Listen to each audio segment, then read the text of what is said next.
You know, there's so much going on internationally. We need you now more than ever. Yes, I agree with you that we have a rapidly evolving, or rather a rapidly escalating situation in the world.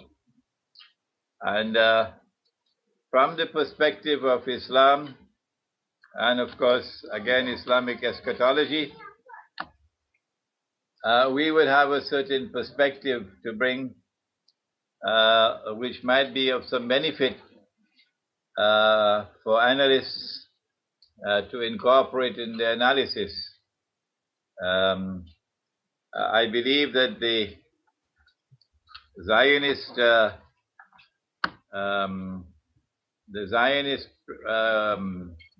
created film on the Prophet Muhammad alayhi salatu wasalam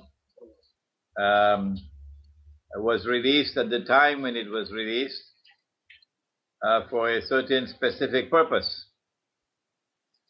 I noticed that there is an unhappy coincidence every 4 years. That the last time, 4 years ago, it was in early September that something happened in the banking system, which sank the presidential campaign of John McCain and caused Barack Obama to take off on a non-stoppable surge to victory.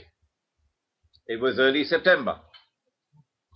And I noticed again in early September, coincidentally, at the time of the anniversary of 9/11, coincidentally, that something has happened which threatens to sink Obama's presidential campaign and cause Romney to perhaps get the kind of surge that he needs that will take him to victory.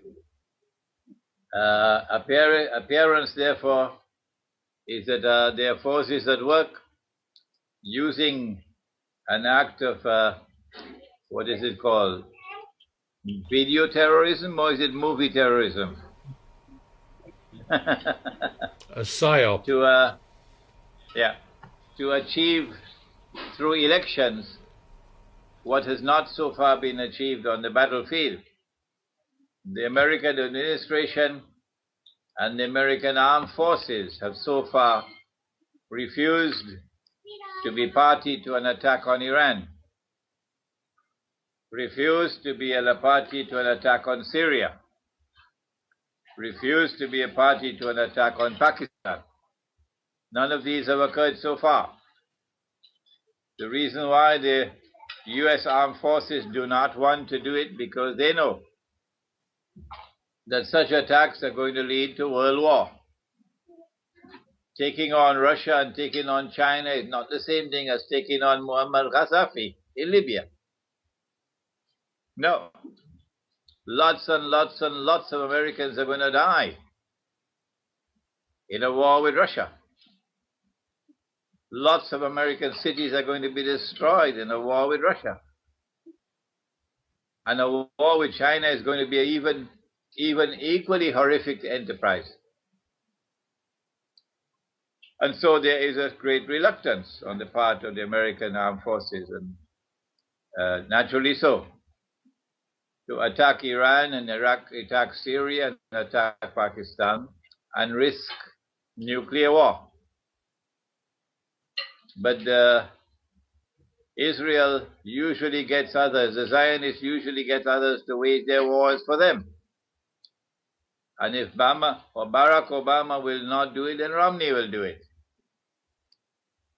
And so my reading, Morris, is that the timing of the release of the movie or the film and the consequences which have so far emerged, and they're still unfolding.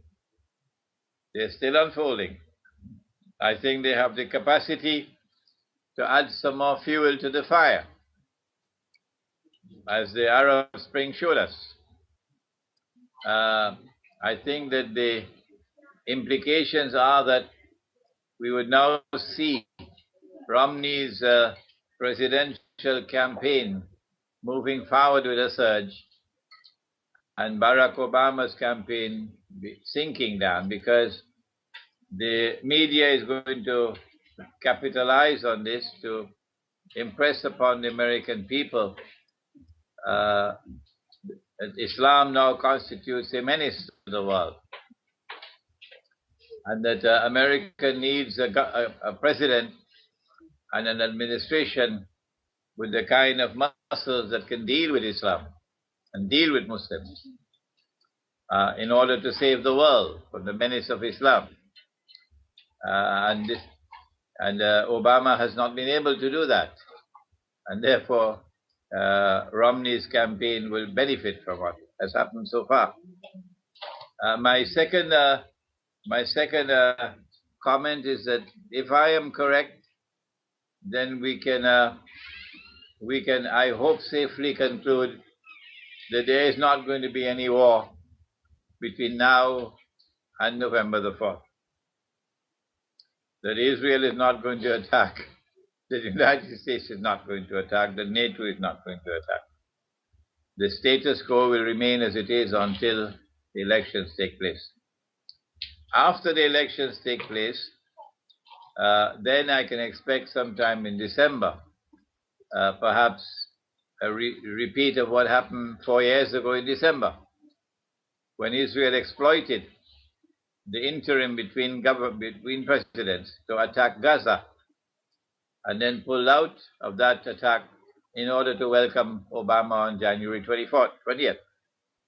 So we can also see a repeat of that. Otherwise, I think the wars are going to start next year. The only caveat I have to give is that in the event that the movie or the film and the violent response from the world of Islam does not give a sufficient surge to Romney and does not sink Obama's presidential campaign, then they may have to bring something out of the rabbit's hat to achieve that objective.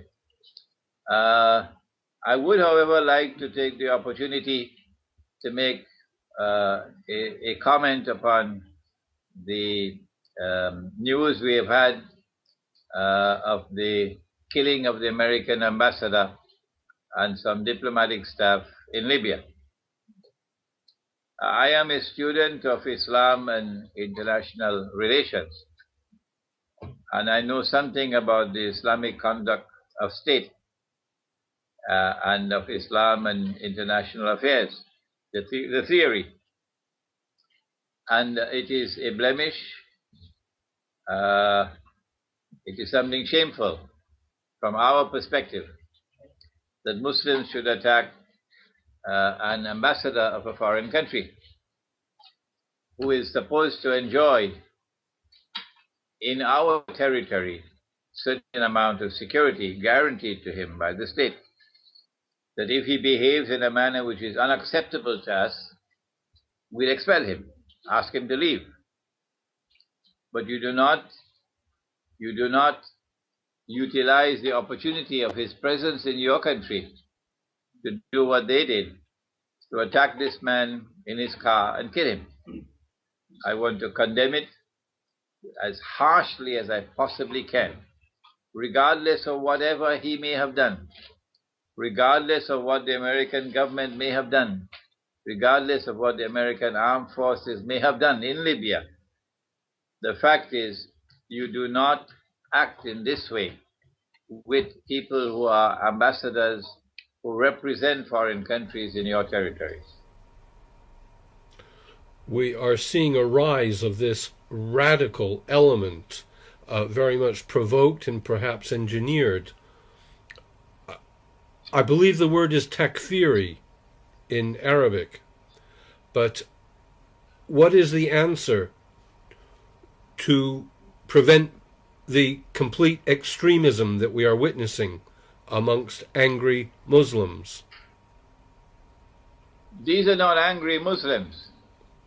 These are Dajjal's warriors. Dajjal the Antichrist, the false Messiah. He's also a man like the piper of Hamelin. He plays a pipe, and he gets these people to dance to his tunes. And when he played his pipe in Libya, they danced to his tunes. And now he's playing his pipe in Syria, and they're dancing to his tunes in Syria.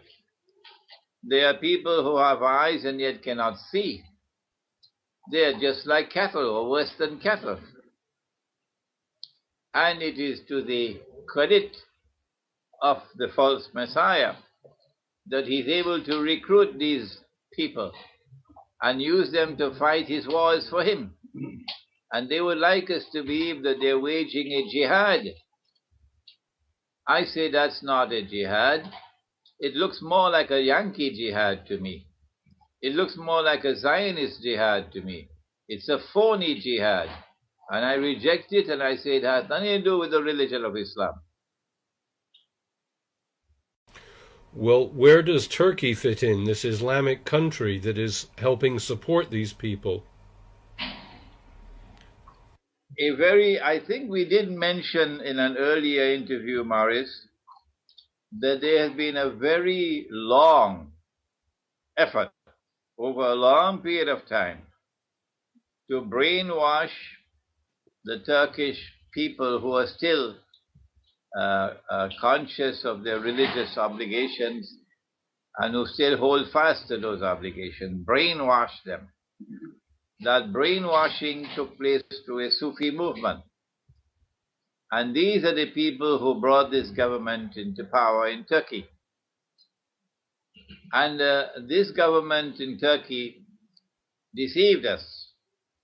We thought that it had certain credentials that were genuinely Islamic. We thought so. Certain credentials, not all. And then when the matter of the flotilla took place, we saw them standing very proudly up against Israel. But it was dust in our eyes. It was dust in our eyes.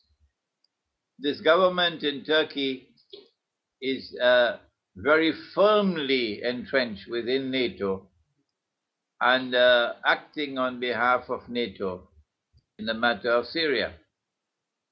We did give a warning to them. There's a statement on my website, which I issued maybe about 2 months ago, when the Turkish aircraft was shot down in Syrian airspace or just outside of Syrian airspace, warning that there is an imminent possibility that the Turkish armed forces might launch an invasion of Syria on behalf of NATO. And that if that were to occur, the consequences would be disastrous for Turkey, because it's going to provoke civil war in Turkey.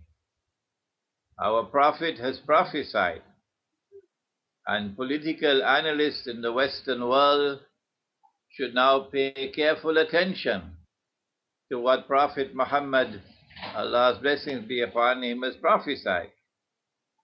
He has prophesied the great war which is now around the corner. In Arabic it's called the Malhama. Others call it Armageddon. But it's a great war that will make the First and Second World War look like a fight over peanuts. And following that great war, he has prophesied the conquest of Constantinople. And so a Turkish attack on Syria is certainly going to provoke Turkish civil war, which eventually is going to lead to the conquest of Constantinople. And the conquest of Constantinople can make military sense only in one context, only one. And that is liberating the city from NATO control. And the liberation of the city from NATO control can have only one significant military impact, and that is opening the Bosphorus for the Russian Navy and for the navies of Eastern Europe to pass through the Bosphorus and to enter into the Mediterranean, and therefore pose a threat to Israel. Well, there is a lot of disquiet now in Turkey. There are demonstrations against the AKP. There are intellectuals writing such articles. Even the New York Times featured it.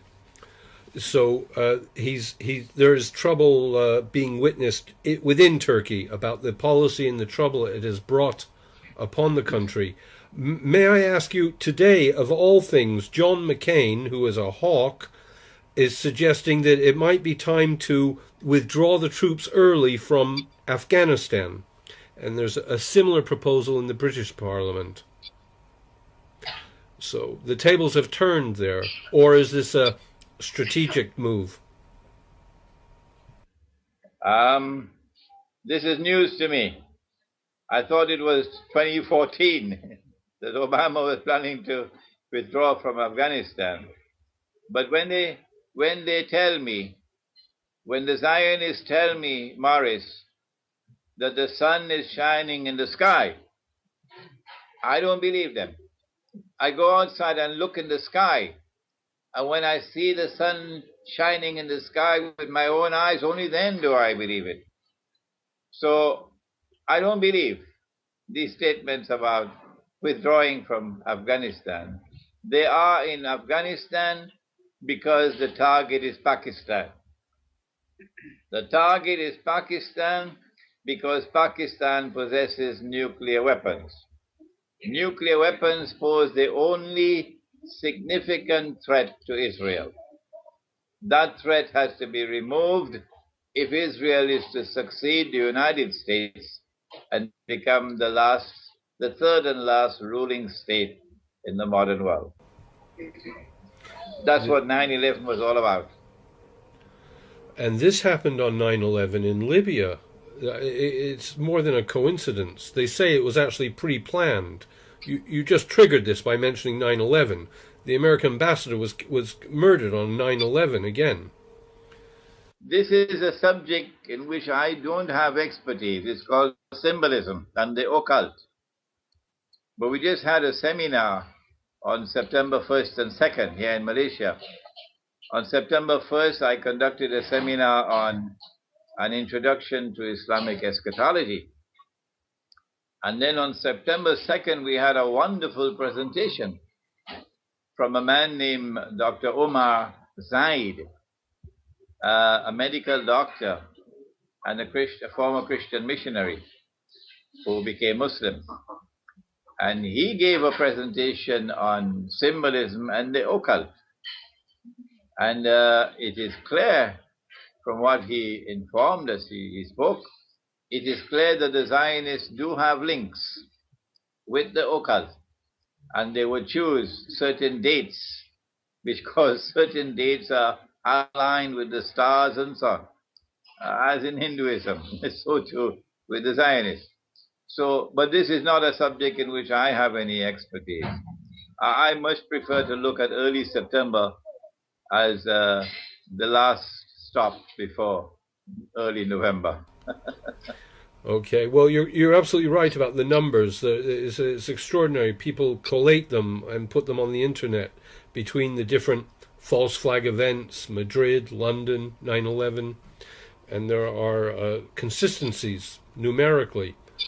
Well, I just worry if they're going to withdraw from Afghanistan, it might be like they withdrew from Iraq. They withdrew from Iraq and suddenly there was trouble in Syria.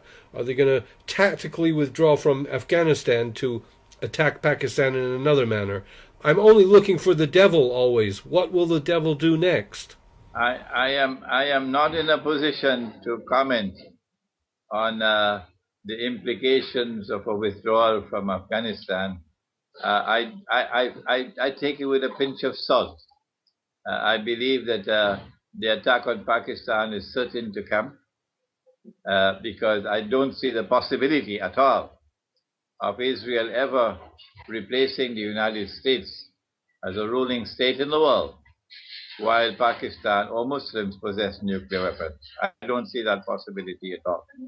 I believe this is why 9/11 was planned and executed, so that they could get their troops into Afghanistan, so that from Afghanistan they could destabilize Pakistan and eventually invade Pakistan.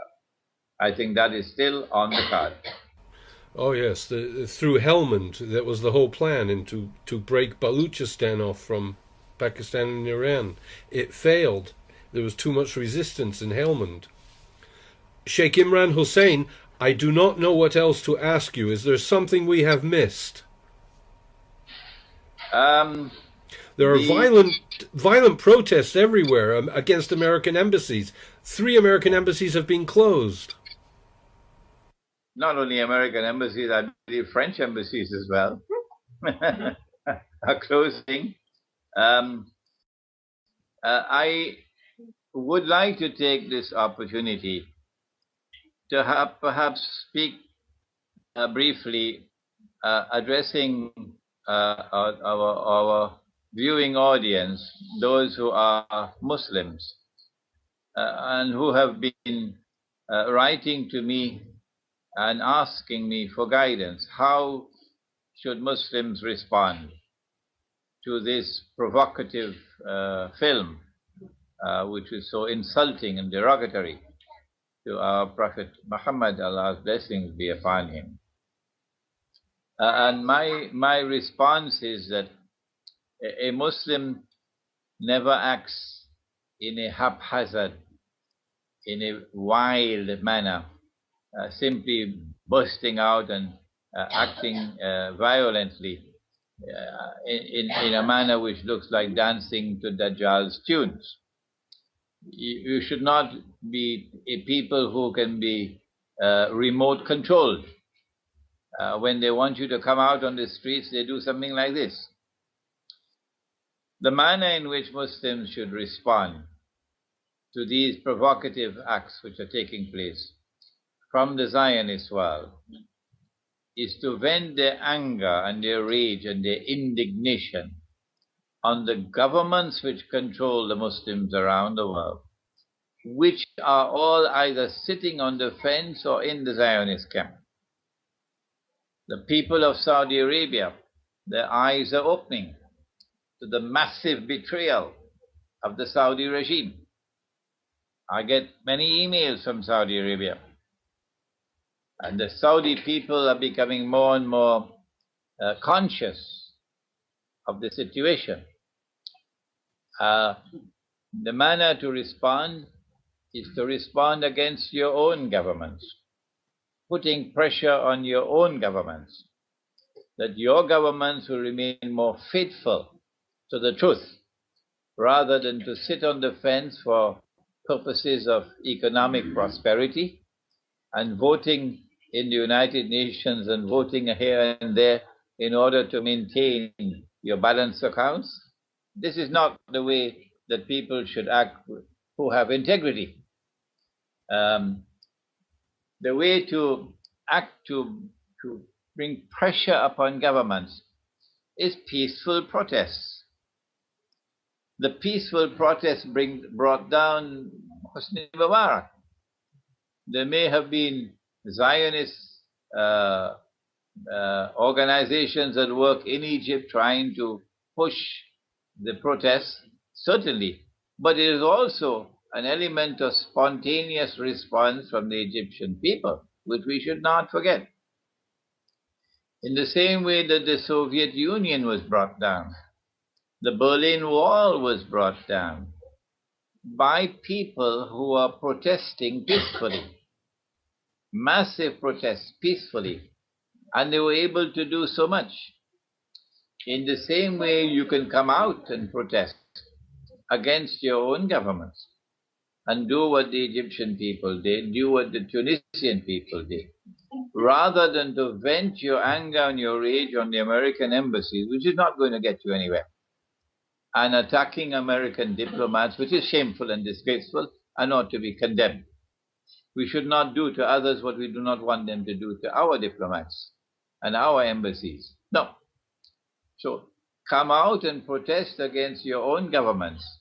Why are you so much concerned about the Syrian government, calling the Syrian government barbaric, calling the Syrian government dictatorships, when the Syrian government, for whatever evils it may have done, has stood up against Israel, has stood up against the Zionists. Or what about your Saudi government? What about your Qatari government? What about the Jordanian government? What about all of these governments? What about the Pakistani government, which for 10 years has opened Pakistan's territory for NATO transshipment of supplies and ammunition to kill innocent Afghan people? Is this not shameful conduct on the part of the Pakistan government? Should those Pakistani people who permitted this, government officials who permitted this, should they not be held to account? So come out on the streets and demonstrate peacefully to show your anger and your rage against your own governments, rather than respond to the film by attacking American institutions. No. You are gifted with insight and guidance. I don't know what to go from here. I thank you. It is overwhelming. Well, I hope and pray that my assessment is correct, Maurice, that we will not have any wars for the next 2-3 months. I hope and I pray. But we must prepare ourselves either in December or in the early months of next year, that if Romney becomes the president, the American people must know in advance. I hope they listen to me. Romney is going to do what the Zionists want him to do, and what Barack Obama has not been prepared to do so far.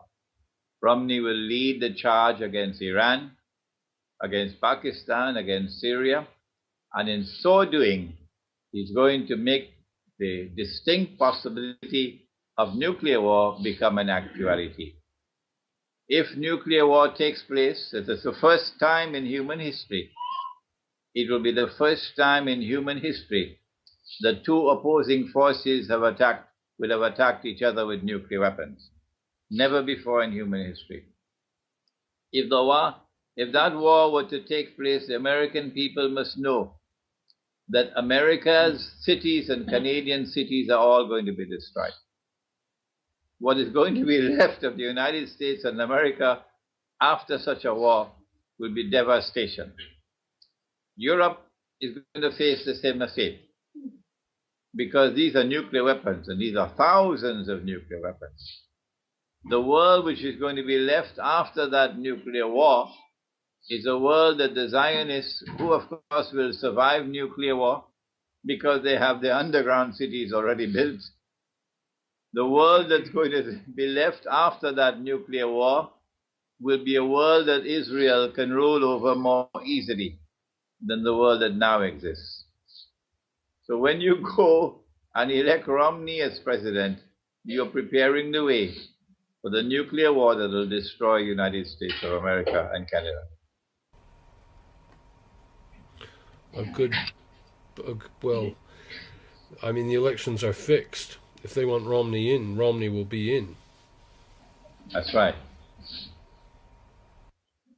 And one final comment, if I may, and that is that this is Islamic scholarship offering this kind of analysis. Islamic scholarship could not offer this kind of analysis if Prophet Muhammad, Allah's blessings be upon him, was not indeed a true prophet, and if the Quran was not indeed the true word of the one God. So as we move towards Armageddon, it should become more and more clear to people in the Western world that they do need to take another look at the credentials of the man named Muhammad, who says that he is a divinely appointed messenger of the one God. and not some fake, not some false prophet. Take a look once again at the Quran, from which has emerged Islamic eschatology. Who am I to be saying that Israel wants to rule the world? Who am I to be saying that Pax Britannica came into being and was then succeeded by Pax Americana, so that Pax Judaica can conclude the process? Where did I get this knowledge from? And when Israel does become the ruling state in the world tomorrow, over a world which has been devastated by nuclear war, that a man will stand up in Israel and declare that he is the Messiah. So there is a religious factor explaining all that is happening now. When he stands up in Israel and declares, I am the Messiah, we from the world of Islam will look at him in the eye and say to him, no, you're the false Messiah. You're the Dajjal. We know you. And then the true Messiah will come back. We from the world of Islam, we have this belief, based on the Quran and based upon what the Prophet said, that Jesus will return. And when he returns, he's going to put an end to this false Messiah, and he's going to rule the world. This is Islamic eschatology. Truth will now triumph over falsehood and over all rivals, and justice will triumph over all oppression. This is Islamic eschatology, and we would like to commend to our viewing audience that they take a look at the credentials of the Quran and the credentials of the man named Muhammad. Allah's blessings be upon him. My book entitled Jerusalem in the Quran, can someone hand me a copy, please? My book entitled Jerusalem in the Quran, I would like to offer as a textbook on Islamic eschatology, explaining the subject. Jerusalem in the Quran. I don't know whether you've seen this book, Morris. Are you getting it here? No. Lift it up, please. Lift the book up. Yes. Yes, we see it very clearly. Well, send me your mailing address so I can mail you a copy. It will be a pleasure. There you are. So we have our instructions. I'd like to thank you for being inspiring. With all the doom and gloom, there is hope. I think Islam is marvelous. Everything I hear about it. I mean, I should think a lot of people could say that maybe are not followers or believers or practicing Islam. I think the laws make sense. Well, I'm glad that you responded in this way to my denunciation of those who attacked the American ambassador and killed him.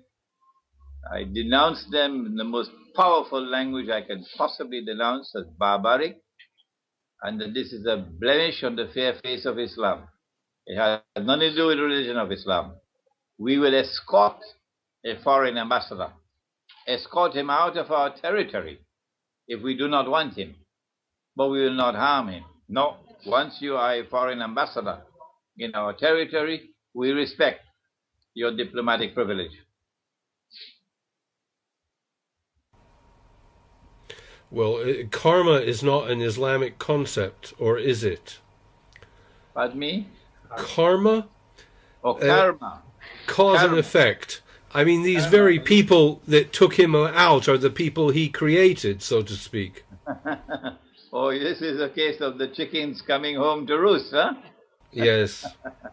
Yeah, these are John McCain's boys. John McCain's boys. He's the one who stood with them proudly in Benghazi, I believe. He went to Benghazi and he stood with them. These are his boys. So they created the monster, and the monster then turned upon them. I don't think the monster turned upon them spontaneously at all. I think this was all pre-planned, and the ambassador was lured to Benghazi so that they could attack the embassy with him in the embassy or the consulate. It was all pre-planned so that they could use this to inflame public opinion in the United States and impact upon the presidential elections. Pretty clever people. for calculating. Manipulating us all into war after war. Just pulling the strings and owning the media. That's right.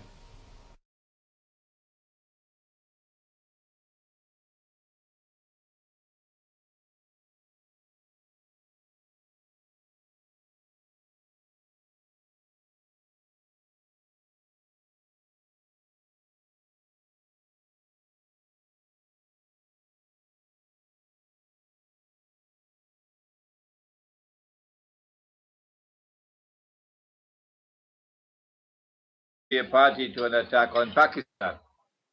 None of these have occurred so far. The reason why the US armed forces do not want to do it, because they know that such attacks are going to lead to world war. Taking on Russia and taking on China is not the same thing as taking on Muammar Gaddafi in Libya. No. Lots and lots and lots of Americans are going to die in a war with Russia. Lots of American cities are going to be destroyed in a war with Russia. And a war with China is going to be an even equally horrific enterprise. And so there is a great reluctance on the part of the American armed forces. And of course, again, Islamic eschatology. We would have a certain perspective to bring, which might be of some benefit for analysts to incorporate in their analysis. I believe that the Zionist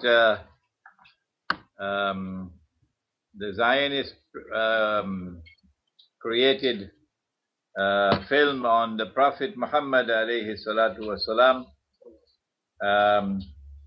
was released at the time when it was released for a certain specific purpose. I noticed that there is an unhappy coincidence.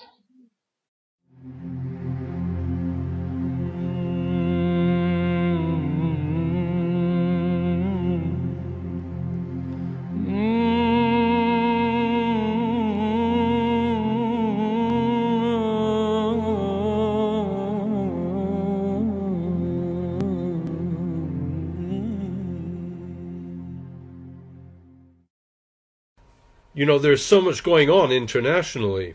We need you now more than ever. Yes, I agree with you that we have a rapidly evolving, or rather a rapidly escalating situation in the world.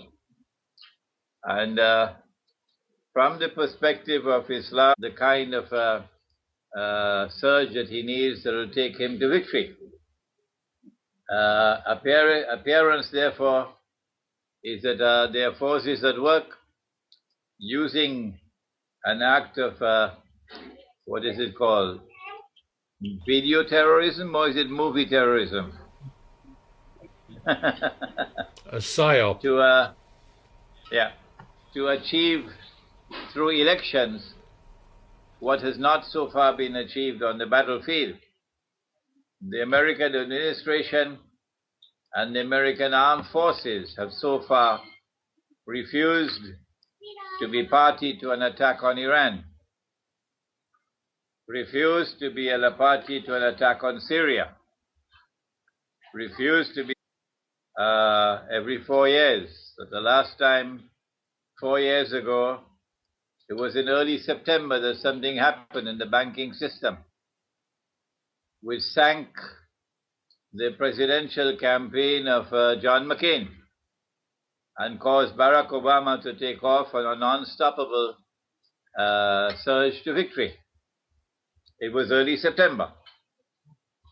And I noticed again in early September, coincidentally, at the time of the anniversary of 9/11, coincidentally, that something has happened which threatens to sink Obama's presidential campaign and cause Romney perhaps get